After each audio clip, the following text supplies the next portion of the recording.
Bismillahirrahmanirrahim. Assalamualaikum warahmatullahi wabarakatuh. Waalaikumsalam warahmatullahi wabarakatuh. Alhamdulillahirabbil alamin. Wassalatu wassalamu ala asyrafil anbiya'i wal mursalin wa ala alihi wa sahbihi ajma'in. Asyhadu an la ilaha illallah wahdahu la syarikalah wa asyhadu anna Muhammadan abduhu wa rasuluh la nabiyya ba'dah. Ya, alhamdulillah kita bertemu kembali dalam agenda rutin kita ba'da maghrib. Semoga apa yang nantinya Nadia sampaikan bisa menjadi pembelajaran terutama untuk Nadia pribadi dan semoga bisa menjadi pengingat juga untuk kita semua. Dan semoga Allah ridhoi langkah kita tiap harinya tiap harinya kita ingin menjadi hamba yang lebih baik lagi dari sebelum-sebelumnya, dan juga semoga Allah meridhoi apa yang kita siapkan, amal-amal yang kita siapkan, bekal-bekal yang kita siapkan untuk kemudian menjadi bekal kita di yaumil akhir nanti. Oke, untuk malam ini mungkin Nadia sedikit sharing tentang berbaik sangka ya. Jadi salah satu yang membuat hubungan kita baik ya ke keluarga maupun ke teman, ke saudara ataupun ke orang lain adalah salah satunya yaitu berbaik sangka gitu. Jadi berbaik sangka di sini ada levelnya. Yang pertama ada ini ya, ada level yang emang benar-benar ada yang udah orang tuh berbaik sangkanya tuh udah level yang tinggi banget gitu. Ada di 2 ayat dalam Al-Quran, di 2 surat yang berbeda. Yang pertama di surah Ali Imran yang bunyinya ittaqullaha haqqa tuqatih. Dan yang kedua di surat At-Taghabun, di situ disebutkan fattaqullaha mastata'tum gitu. Jadi kalau kita pecah, maksudnya kalau kita breakdown arti dari bertakwa itu sendiri kan maknanya luas ya. Salah satunya maknanya bisa berbaik sangka gitu. Jadi emang ada orang yang berbaik sangkanya tuh udah level yang tinggi banget. Kayak dia tuh kalau mandang seseorang, mandang sesuatunya tuh kayaknya baik, terus nggak ada buruknya gitu. Ada yang seperti itu, ada, tapi jarang kalau untuk di saat-saat ini. Tapi ada kisah dari sahabat yaitu Tolhah, pokoknya keluarganya Tolhah. Intinya pada zaman dulu tuh Tolhah dan keluarganya tuh adalah orang yang mampu banget gitu, orang yang punya banget, orang yang banyak hartanya gitu. Nah, orang yang sukses di zaman itu. Nah, ketika itu banyak teman-teman yang akhirnya datang ke rumahnya untuk meminta bantuan kepada keluarganya Tolhah tadi gitu. Meminta bantuan, habis itu pergi ke rumahnya untuk menemani Tolhah, habis itu di situ teman-temannya tadi dikasih makan. Tapi di sisi lain akhirnya di waktu yang lain sama Allah takdirkan bisnis yang keluarga Tolhah jalankan itu rugi, bangkrut gitu ya, bisa dibilang seperti itu. Intinya hartanya sudah nggak sebanyak sebelumnya. Jadi ketika Allah uji tadi, hartanya udah nggak ada lagi, teman-temannya pada menghilang gitu kan, sepi. Nggak ada yang ke rumahnya beliau lagi, nggak ada yang ke rumahnya Tolhah lagi, nggak ada yang mau meminta bantuan lagi. Intinya sepi, nggak ada yang sahabat-sahabat yang lain nggak ada yang berkunjung ke rumahnya lagi gitu kan. Sampai pada suatu hari sang istri bilang kepada Tolhah, wahai Tolhah, lihatlah. Dari sini kita bisa melihat mana teman-teman kita yang sejati, maksudnya teman-teman yang sebenarnya gitu. Ketika kita punya aja banyak yang datang, tapi ketika kita lagi kesusahan nggak ada yang datang sama kita, sepi sekali, nggak ada yang berkunjung ke rumah kita sama sekali gitu. Habis itu Tolhah berkata, enggak, semuanya tuh baik gitu. Semua dari teman-teman kita itu baik karena ketika kita punya, mereka datang karena mereka tahu bahwasanya kita mampu menolong mereka, kita mampu memberi bantuan kepada mereka. Tapi untuk saat ini ketika kita dalam kondisi kesusahan, mereka nggak datang karena mereka tahu ketika misalnya kalau mereka datang malah menambah kesusahan kita gitu. Mereka paham bahwasanya dalam kondisi sekarang kita juga susah, jadi mereka nggak datang gitu. Dalam kondisi seperti ini, Masya Allah ya, cara pandang Talha tadi, sahabat Rasul, itu sangat luar biasa dalam level yang tinggi gitu ya. Gitu. Kalau misalnya kita ya sebagai manusia yang biasa, mungkin kita bakal berpikir seperti tadi, seperti istrinya Talha tadi, manusiawi ya, ketika kita melihat ketika kita senang aja orang datang, ketika kita kesusahan nggak ada orang datang gitu. Kita bakal berpikir mungkin seperti istrinya Talha tadi ya, berpikir manusiawi gitu. Habis itu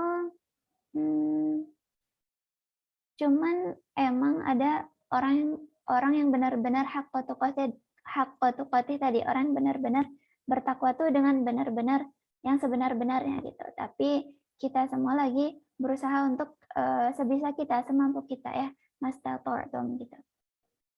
Kan untuk itu semua harus dicari ya, maksudnya harus diusahakan. Jadi nggak bisa pasrah gitu aja. Misalnya kalau kita pasrah gitu aja tanpa mencari cara untuk memandang orang dari celah kebaikannya, akan ada di situ bisikan-bisikan dari setan gitu ya. Setan itu berusaha untuk membisikkan bagaimana supaya kita memandang seseorang tuh buruk gitu ya. Disitulah celah untuk setan bermain gitu. Kan harus apa namanya? Oh ya, di sini ada hadis diriwayatkan dari nanti nggak tahu, lupa. Jadi pokoknya hadisnya intinya gini. Rasulullah mengatakan kepada sahabat, di sini Rasulullah mengatakan, apa kalian tahu orang yang muflis itu? Nah, di sini orang yang muflis itu diartikan sebagai orang yang rugi ya, orang yang rugi. Habis itu kata para sahabat menjawab kayak gini, yang orang yang muflis itu orang yang nggak punya dirham dan harta benda yang banyak ya Rasul gitu. Habis itu kata Rasul, bukan. Orang yang muflis adalah orang di mana orang dari umatku yang datang pada hari kiamat dengan membawa pahala salat, pahala puasa, dan pahala zakat, namun ketika di dunia dia telah mencaci dan salah menuduh orang lain, makan harta orang lain, menumpahkan darah, dan memukul orang lain tanpa hak gitu. Maka orang-orang itu akan diberi pahala dari kebaikannya. Jika telah habis kebaikan-kebaikannya, maka dosa-dosa mereka akan ditimpakan kepadanya. Kemudian dia akan dilemparkan ke dalam neraka. Hadis riwayat Muslim. Jadi di sini kita harus berhati-hati. Kalau kita gampang berpikir buruk ke orang lain, dan di situ kita terlontarlah akhirnya kata-kata buruk kita kepada orang lain, habis itu kita membicarakan keburukan dia, membicarakan aib dia, intinya memfitnah dia atau menggunjing dia gitu. Habis sudah amal-amal yang udah kita persiapkan, amal-amal bekal-bekal yang udah kita persiapkan di dunia untuk bekal kita di akhirat nanti, habis semua gitu. Di surat Al-Ahzab ayat 58 di sini disebutkan artinya, dan orang-orang yang menyakiti orang-orang mukmin laki-laki dan perempuan tanpa ada kesalahan yang mereka perbuat, maka sesungguhnya mereka telah memikul kebohongan dan dosa yang nyata. Di Quran surat Al-Ahzab ayat 58. Jadi untuk menjauhkan diri kita dari kebangkrutan tadi, ya orang yang muflis tadi, kita harus selalu hidup dengan berusaha jadi pribadi yang lebih baik dari hari-hari sebelumnya. Kita akan merugi, malah justru sangat amat merugi, manakala apa yang kita usahakan, apa yang kita kerjakan, amal-amal yang udah kita persiapkan di dunia untuk bekal kita di akhirat, itu menjadi hilang begitu saja gitu. Sebab apa yang kita lakukan, pikiran buruk yang mengantarkan kita pada lisan, sehingga terlontarlah mungkin kalimat-kalimat yang buruk. Habis itu terlontarlah mungkin kita membicarakan aib orang lain atau membicarakan keburukan-keburukan orang lain gitu. Jadi kan nanti ketika di akhirat kan kita dikelompokkan berdasarkan misalnya ahli Quran bersama ahli Quran, gitu kan? Ahli yang puasa, rajin puasa bersama ahli puasa gitu, dan ahli tahajud mungkin bersama ahli tahajud dan selainnya. Jadi ketika setelah dikelompokkan itu belum dihisap tuh, belum dihisap. Tapi ketika dihisap ternyata yang lolos bisa masuk surga nggak semuanya gitu. Jadi mungkin ada seorang ahli Quran tapi dalam satu sisinya dia suka berpikiran buruk kepada orang lain, dia suka membicarakan aib orang lain. Jadi sehingga nggak lolos dia ketika dihisap tadi ya, nggak lolos di ketika orang yang lain tadi lolos, orang yang ahli Quran tadi tapi dia membicarakan aib orang lain, dia tereliminasi gitu, tereliminasi. Ada mungkin juga seorang ahli tahajud, tapi mungkin ketika siangnya dia suka membicarakan aib orang lain tadi, dia suka berpikiran buruk kepada orang lain gitu, sehingga dia juga tereliminasi, nggak bisa berhasil masuk ke dalam surganya Allah gitu. Gitu. Semoga kita semua bisa bisa jauh dari sifat-sifat tadi ya, suka berpikiran buruk ke orang lain, suka membicarakan orang lain, sehingga kita tidak termasuk menjadi orang yang merugi, orang-orang yang bangkrut gitu ya. Tapi hanya saja kita harus bisa kita harus bisa menempatkan di mana kita harus berpikir positif dan di mana harus kita hati-hati dan juga waspada. Jadi ternyata untuk berpikiran positif ini ada batasannya gitu. Dalam contoh salah satunya kita berpikiran positif ketika misalnya kita lihat ada keburukan, misalnya ada perampok atau maling, habis itu kita mikir kalau kita terlalu positif ya, udah nggak apa-apa perampok, mungkin tujuan dia sebenarnya bukan gitu. Kita berpikiran positif bahwa itu bukan perampok, itu biasa aja, bukan untuk merampok, tapi dia cuma berkunjung ke rumah kita, nggak gitu ya. Insya Allah selebihnya mungkin Nadia akan bahas yang tadi ya, batasan untuk kita berpikiran positif di kesempatan Nadia yang akan datang insya Allah. Untuk hari ini Nadia cukupkan sampai di sini dulu.